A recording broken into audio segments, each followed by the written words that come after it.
Assalamualaikum warahmatullahi wabarakatuh. Selamat pagi anak-anak kelas 6A dan anak-anak kelas 6B.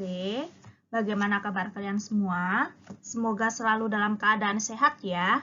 Nah, hari ini kembali lagi dengan Bu Vita dalam pembelajaran home learning. Kali ini Ibu akan menyampaikan materi pembelajaran tematik. Sebelum belajar, jangan lupa kalian berdoa terlebih dahulu ya. Nah, kemarin kalian sudah mempelajari yang tema 3, subtema 2, yang pembelajaran 1 sampai 3 ya. Jadi kalian sudah mempelajari tentang kalimat tidak efektif. Kemudian ada penemuan televisi ya oleh John Logibet ya. Kemudian rangkaian listrik paralel, perkembangan jam yang ada jam pasir dan sebagainya itu ya nak ya. Kemudian rambu-rambu lalu lintas, lampu lalu lintas ya. Nah, hari ini kita lanjutkan materi berikutnya. Langsung saja kita mulai ya. Nah, yang pertama di sini adalah mengamati pelaksanaan kewajiban dalam kehidupan sehari-hari. Nah, sekarang kalian amati, Ibu di sini punya gambar ya. Ini adalah gambar lalu lintas ya nak ya. Lalu lintas yang ada di jalan. Nah, ini lampunya menyala merah, berarti para pengendara harus berhenti. Nah, kemudian hak dan kewajiban sebagai pengguna jalan. Nah, kita kan memiliki hak dan kewajiban ya yang harus kita laksanakan ya. Nah, yang pertama untuk haknya ya. Jadi yang harus kita dapat ya, itu adalah menggunakan jalan dengan bebas. Dihormati kita ketika berkendara ya, jadi dihormati oleh pengendara lain. Kemudian mendapatkan perlakuan yang nyaman dari pengguna jalan lainnya maupun polisi lalu lintas. Kemudian mendapatkan kenyamanan berkendara ya. Misalnya jalan tidak rusak dan tidak berlubang. Nah, kemudian hak berjalan di trotoar. Nah, trotoar itu kan adalah untuk pengguna jalan ya, jadi bukan untuk pengguna motor. Nah, makanya kalau motor lewat situ juga nggak boleh ya. Oke, baik, berikutnya untuk kewajibannya ya, yang harus kita laksanakan atau kita lakukan terhadap yang lainnya. Nah, ini yang pertama menaati peraturan lalu lintas, itu wajib ya. Karena kalau kita menaati peraturan lalu lintas, itu bisa melindungi diri kita sendiri maupun pengguna jalan yang lain. Oke, berikutnya menghormati pengguna jalan lain. Nah, jadi kalau kita mau dihormati, kita juga harus menghormati, kayak gitu ya. Jadi ada imbal baliknya ya nak ya. Kemudian menghormati polisi lalu lintas, tidak semena-mena menggunakan jalan. Ya, jadi misalnya menabrak orang lain dengan sengaja dan sebagainya itu nggak boleh ya. Oke, kemudian kewajiban membawa surat-surat mengemudi ketika sedang berkendara seperti SIM dan STNK. Nah, ini hanya sebatas contohnya saja ya. Nanti kalau kalian pengen cari yang lain itu banyak berbagai sumber ya, contoh-contoh yang lain silahkan ya. Oke, berikutnya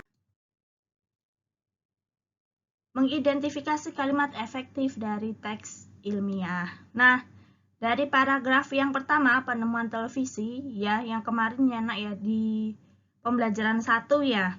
Nah, ini kan ada televisi adalah merupakan dan seterusnya. Ini bisa kalian amati. Nah, oke, langsung Ibu jelaskan saja. Di kalimat tidak efektif yang kita temukan adalah sebagai berikut. Yang pertama, televisi adalah merupakan salah satu kebutuhan penting bagi umat manusia sekarang ini. Yang kedua, karena kesehatannya yang buruk, maka dia tidak dapat ikut dalam Perang Dunia I. Nah, kemudian jika diubah ke kalimat efektif, itu menjadi sebagai berikut. Yang pertama, televisi merupakan salah satu kebutuhan penting bagi umat manusia sekarang. Nah, di sini, sebentar, di sini kata adalah itu dihilangkan ya, nih yang Ibu lingkari. Kenapa Bu kok dia dihilangkan? Adalah dan merupakan ya itu memiliki makna atau arti yang sama ya. Jadi di sini tidak boleh multitafsir. Ya, ini maka terjadi multitafsir di sini. Nah, itu jadi tidak boleh. Ini makanya kalimat ini menjadi kalimat yang tidak efektif. Ya, yang kalimat nomor 1 ini. Ya, ini salah ya. Oke.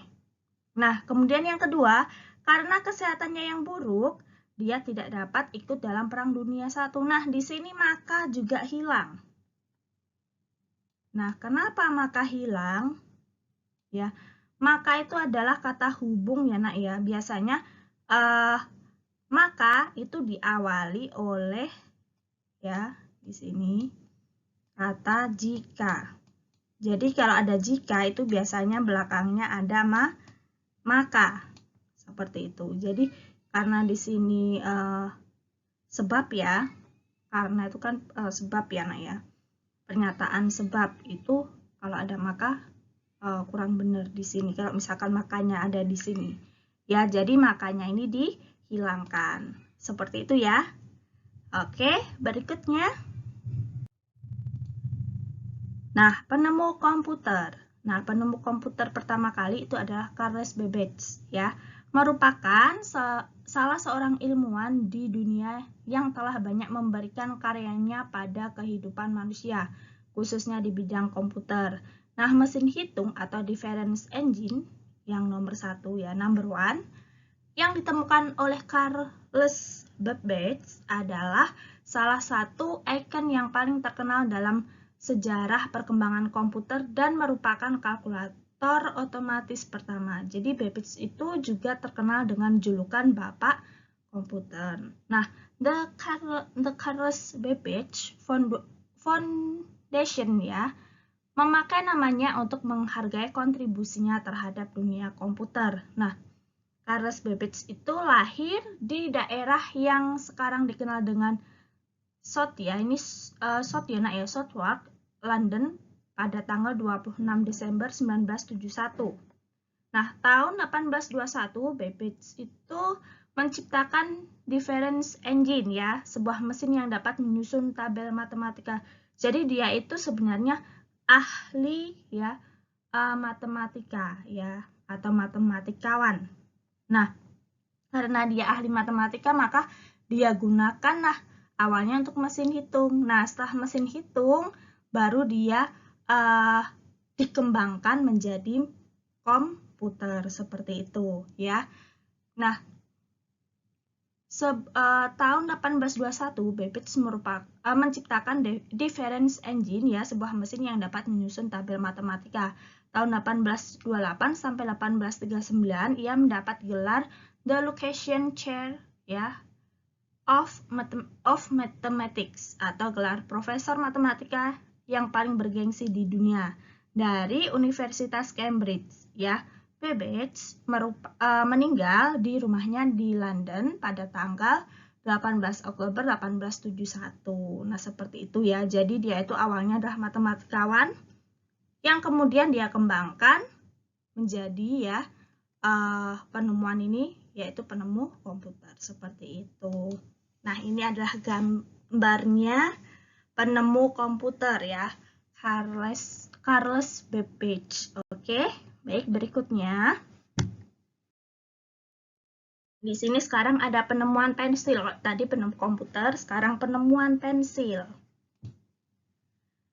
Orang yang pertama kali menemukan pensil dengan campuran bubuk grafit dan tanah liat adalah seorang insinyur dari Prancis yang bernama Nicolas Jacques Conte. Ya, sebelumnya pensil hanya terbuat dari grafit atau barang tambang yang warna, bentuk, dan rupanya hitam seperti arang.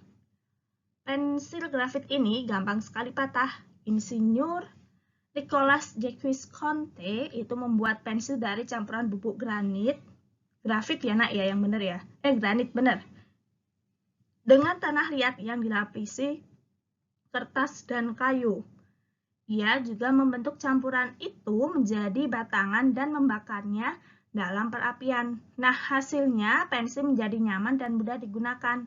Dari percobaannya itu, Insinyur Nicolas itu berhasil juga membuat pensil yang menghasilkan berbagai gradasi warna hitam ya dengan mengubah-ubah perbandingan grafit terhadap tanah liatnya. Nah, yang benar tadi tanah liat dan grafit ya, bukan granit. Nah, oke. Berikutnya. Pada abad ke-19, pensil itu menjadi bisnis industri besar. Nah, tidak lama setelah itu muncullah pabrik-pabrik besar yang memproduksi pensil. Nah, sampai dengan abad ke-20 ya, berarti abad sekarang ya, Nak ya. Anak-anak sekolah masih menggunakan pensil sebagai alat tulis. Nah, di sini ini adalah macam-macam bentuk pensil ya.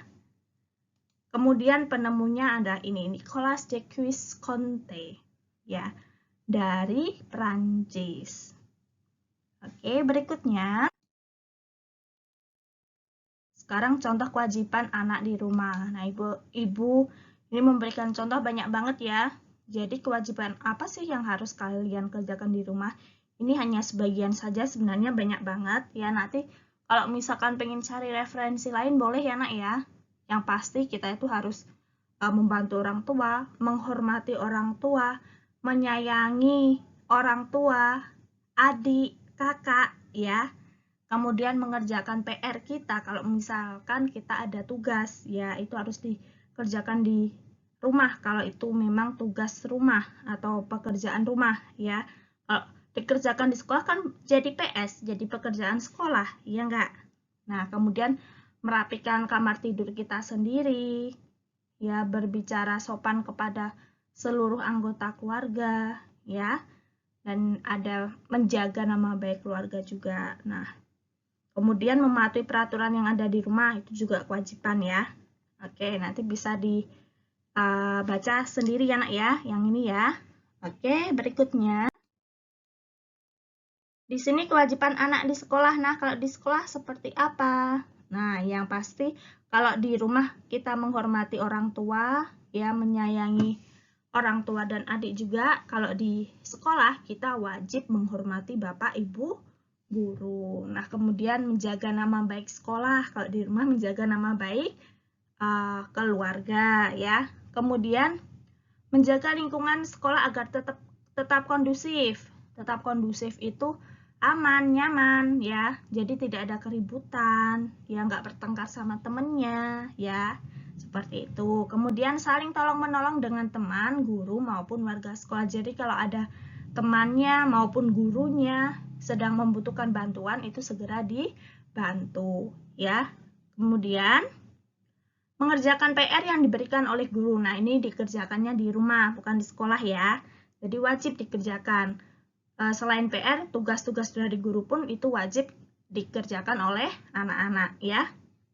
Kemudian menjaga kebersihan sekolah itu adalah kewajiban seluruh warga sekolah ya. Jadi bukan yang wajib menjaga kebersihan misalkan hanya Bang Hasan, Bang Febri, itu nggak boleh. Itu adalah kewajiban seluruh warga sekolah. Jadi siswa, guru, ya OP, satpam itu wajib menjaga kebersihan sekolah. Kemudian kewajiban untuk menaati peraturan sekolah. Nah, peraturan sekolah apapun itu harus kita taati, yaitu wajib ditaati, harus dipatuhi ya. Karena peraturan sekolah itu juga untuk kebaikan diri sendiri maupun warga sekolah yang lain, seperti itu ya. Oke, berikutnya. Apakah kalian tahu? Nah, apa sih Bu Vita? Nah, hari ini Bu Vita punya gambar. Siapa yang tahu gambar ini? Oke, gambar ini adalah gambar angklung ya. Ini alat musik yang terkenal ya, Nak ya. Alat musik tradisional dari daerah Jawa Barat. Nah, angklung ya, Bu Vita akan bercerita sedikit tentang angklung. Angklung ini sudah diakui oleh UNESCO pada bulan November 2010 ya. Jadi angklung ini itu satu angklung satu nada. Ya, jadi kalau ini angklung nada do, ini re, ini mi. Nah, makanya kalau bermain angklung itu pasti orangnya banyak kan? Mungkin kalian pernah lihat waktu di itu ya, di apa namanya? Di Istana Merdeka waktu upacara 17-an ya, Nak ya. Biasanya kan ada angklung tuh. Ya kan? Nah, itu kan satu angklung itu untuk satu nada. Jadi do sendiri, re sendiri, mi sendiri, dan seterusnya. Ya, Bu Vita sendiri pun tahu kalau angklung itu digunakan, angklung itu mempunyai satu nada, ya, setiap angklung itu satu nada, itu waktu di sekolah lamanya Ibu dulu. Nah, itu punya angklung ya, Nak ya. Punya berbagai macam angklung. Nah, Bu Vita itu kok beda ya? Bu Vita bunyikan itu kan cuma digoyang-goyang gitu ya, Nak. Kok beda ya? Ya iya, angklung itu kan satu angklung itu satu nada, makanya yang main banyak. Oh, alah seperti itu. Jadi memang kita itu kalau dapat pengalaman dari orang lain ya, kalau itu memang bernilai positif, ya itu pakai saja ya. Kayak gitu ya, Nak ya. Karena itu nanti akan menjadi pengetahuan kita juga. Seperti itu. Oke, berikutnya. Tugasnya hari ini silahkan nanti kerjakan. Ayo membaca halaman 77-76 yang mengubah kalimat efektif. Jadi yang kayak tadi ya, yang adalah merupakan adalahnya dihilangkan. Kayak gitu. Itu kalau nggak salah ada 5 soal ya, Nak ya. Kemudian, ayo membaca halaman 85. Itu tentang kewajiban kalian di rumah.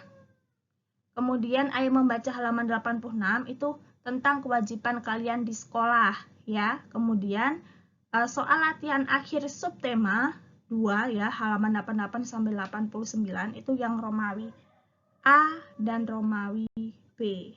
Ya, nanti kalau masih ada yang bingung dan ada kendala, silahkan kalau kelas 6A nanti tanya ke Ibu, ke Bu Vita. Kalau kelas 6B nanti tanyanya ke Bu Mega ya. Oke. Ibu ucapkan terima kasih banyak telah menyimak video pembelajaran Ibu hari ini. Semoga ilmunya bermanfaat ya. Dan ada kurang lebihnya Ibu juga mohon maaf. Kalian tetap semangat belajarnya dan selalu jaga kesehatan. Dan banyak-banyak berdoa, mudah-mudahan kita segera bisa melaksanakan pembelajaran tatap muka. Oke, sekian dari Ibu ya, Nak ya. Kita akhiri dengan bacaan hamdalah. Alhamdulillahirrabbilalamin. Wabillahi taufiq wal hidayah. Wassalamualaikum warahmatullahi wabarakatuh.